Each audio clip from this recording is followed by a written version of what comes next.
নমস্কাৰ। আজিৰ সভাত আমন্ত্ৰিত কৰি অনা সভাপতিৰ পদ অলংকৃত কৰা সভাপতি মহোদয়, লগতে সম্পাদক মহোদয় আৰু আমাৰ এই কলেজৰ অধ্যক্ষ ডাঙৰীয়া, লগতে অতি মৰমৰ ছাৰ বাইদেউসকল আৰু মোৰ সৰু ভাই ভণ্টিসকল আৰু মোৰ লগৰ লগৰীয়াসকল, আজি আমি সকলোৱে কিয় একেলগে সমবেত হৈছোঁ সেয়া নিশ্চয় সকলোৱে অৱগত বা জানো যে আজি 5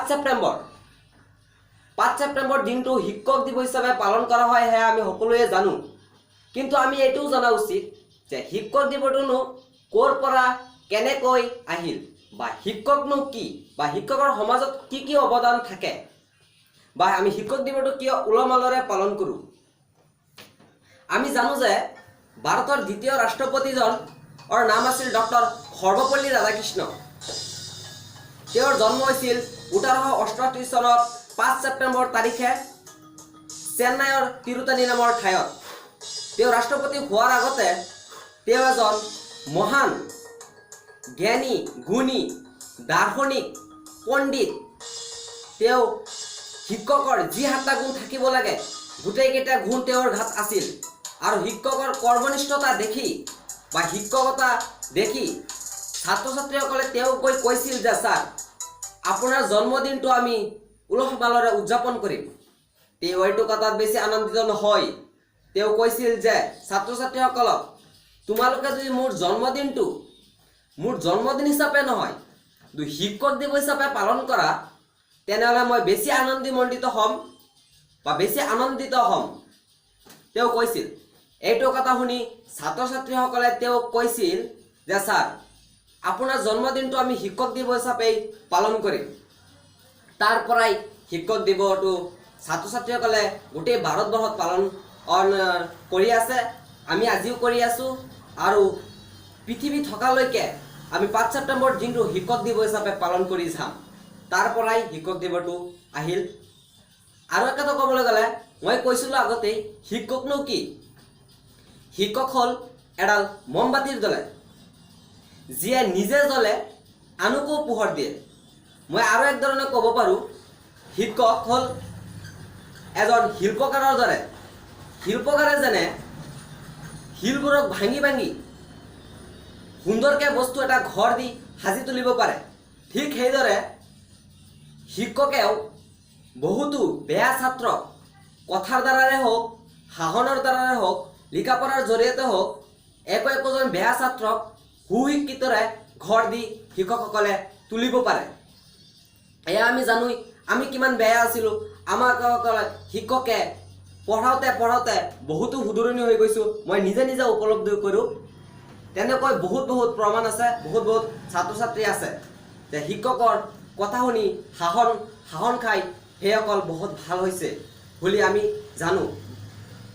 আৰু শিক্ষকৰ সমাজৰ কৰিবলগীয়া বহুত কিছুমান কাম থাকে, যেনে অৱদান। মই কৈছোঁ অৱদানৰ কৰিবলগীয়া কাম ক'বলৈ গ'লে, শিক্ষকসকলে সমাজত কেনেকৈ শিক্ষাৰ জৰিয়তে হওক বা যিকোনো জৰিয়তে হওক, সামাজিক প্ৰক্ৰিয়াৰে হওক, সমাজখন কেনেকৈ সুশিক্ষিতৰে আগুৱাই লৈ যাব পাৰে, তাৰে প্ৰত্যেকজন শিক্ষকৰ লক্ষ্য এইটোৱেই থাকে। এইটো আমি শিক্ষকৰ অৱদান বুলি আমি ধৰি লওঁ। আৰু এটা শিক্ষকৰ আমি অৱদান বুলি ধৰি লওঁ। শিক্ষকৰ আৰু এটা বস্তু আছে, কি জানাই? শিক্ষকসকলক সকলোৱে বহুত সন্মান কৰে, সন্মানৰ তুলনাই নাই। মানে ক'বলৈ গ'লে অসীম, শিক্ষকৰ সন্মান অসীম। যি যিমান ডাঙৰ নহওক কিয়, যি যিমান ডাঙৰ নেতা, যি যিমান ডাঙৰ সুশিক্ষিত হৈ ডাঙৰ চাকৰি বাকৰি নকৰক কিয়, সকলোৱে সেইসকলে শিক্ষকসকলক অতি শ্ৰদ্ধাৰে, অতি ভক্ত কৰে বুলি জানো। এইটো সকলোৱেই কৰে। আৰু এটা কথা, শিক্ষকসকল মৃত্যুৰ পিছতো তেওঁলোকৰ নামটো উজ্বলাই থাকি যায় যে এইজন শিক্ষক আছিল, এইজন ইমান ভাল মানুহ আছিল, বহুত ভালকৈ পঢ়াইছিল আমাক। এনেকুৱা গুণকেইটা শিক্ষকসকলৰ থাকি যায়।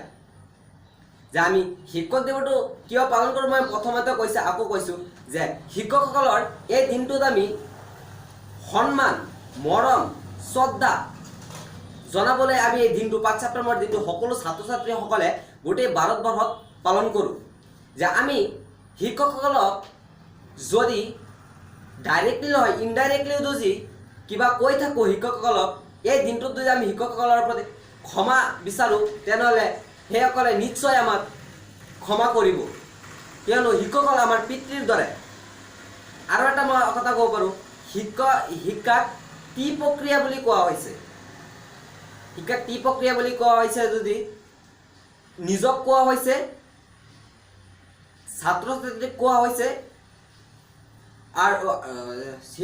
আৰু মাক কোৱা হৈছে আৰু ছাৰক কোৱা হৈছে ছাৰক কেনেকৈ কয় দেউতাক নকলে কিয় দেউতাই ঘৰত নাথাকে অ'ত ত'ত ঘূৰি ফুৰে কিন্তু আমাক শিক্ষকে কলেজত বা স্কুলত পাঠ দিন দিয়াই থাকে মানে চেষ্টা কৰি থাকে পঢ়িবলৈ কয় বা ঘৰত মাতৃয়ে আমাক কয় আৰু এটা হ'ল নিজেতো পঢ়িবই লাগিব সেইকাৰণে শিক্ষক টি প্ৰক্ৰিয়া বুলি কোৱা হৈছে আৰু এটা কথা মই ব্যতিক্ৰমী বুলি ভাবোঁ কিন্তু হয়তো এইটো কোনোবাই কৰা নাই কিন্তু মই কৰোঁ মই যেতিয়াৰ পৰা বুজমান হৈছোঁ মই কৰোঁ সকলো ভাৰতবৰ্ষৰ শিক্ষকসকলৰ যিসকল শিক্ষক জীৱিত আছে বা যিসকল মৃত্যু হৈছে যিসকল জীৱিত আছে এইসকলৰ সুদীৰ্ঘ আয়ু কামনাৰে আৰু যিসকলৰ মৃত্যু হৈছে এইসকল স্বৰ্গমণ্ডিত হোৱাৰ কামনাৰে মই 1 মিনিটমান ধ্যানত যাওঁ মই আশা কৰোঁ ভাৰতবৰ্ষৰ গোটেই ছাত্ৰ ছাত্ৰীয়ে যুঁজি সকলো শিক্ষকসকলৰ কাৰণে 1 মিনিটমান ধ্যানত যায় বহুত ছাৰ বাইদেউসকল বহুত আনন্দিত হ'ব বুলি মই আশা কৰোঁ আৰু আমাৰো লাভ হ'ব বুলি আশা কৰোঁ কিয়নো শিক্ষকসকলৰ আমাৰ পিতৃতুল্য যুঁজি পুত্ৰই যুঁজি কিবা দেউতাৰ কাৰণে কিবা ভগৱানৰ ওচৰত দোৱা আশীৰ্বাদ কামনা কৰে তেনেহ'লে ভগৱানে সেই দোৱাটো নিশ্চয় কবুল কৰে সেইকাৰণে আমি সকলোৱে যাতে গোটেই ভাৰতবৰ্ষৰ ছাত্ৰ ছাত্ৰীসকলে মই ভাবোঁ তোমালোকে গ'লেও যাব পাৰোঁ নগ'লেও নাই মই এইটো ব্যক্তিগত ফালৰ পৰা কৈ আছোঁ যে 1 মিনিটমান ধ্যানত গ'লে আমি ছাৰ বাইদেউসকলৰ কিবা এটা দিম বুলি আশা কৰিছোঁ এইখিনি কৈ মোৰ বক্তব্য সামৰি মাৰিলোঁ যদি কিবা ভুল হয় তেনেহ'লে কমেণ্ট বক্সত কমেণ্ট কৰি জনাব আৰু যদি কিবা ভাল লাগিছে তেনেহ'লে এইটো কমেণ্ট বক্সত জনাব আৰু পিছে এনেকুৱা ভিডিঅ' মই বনাম যদি ভাল লাগে তেনেহ'লে আপোনালোকে নিশ্চয় কমেণ্ট কৰি জনাব আৰু ভিডিঅ'টো লাইক কৰিব থেংক ইউ জয় আই অসম নমস্কাৰ মই বিদায় লৈছোঁ আপোনালোকৰ পৰা যদি কিবা ভুল হয় মোক কমেণ্ট বক্সত শুধৰণি কৰি দিব বুলি মই আশা কৰিলোঁ বহুতো মই কৈছোঁ যদি ইয়াত ভুল বাতি হ'বই পাৰে মানুহৰ ভুল হয় সেইকাৰণে মই আপোনালোকৰ পৰা বিদায় মাগিছোঁ নমস্কাৰ জয় আই Assam thank you happy teacher day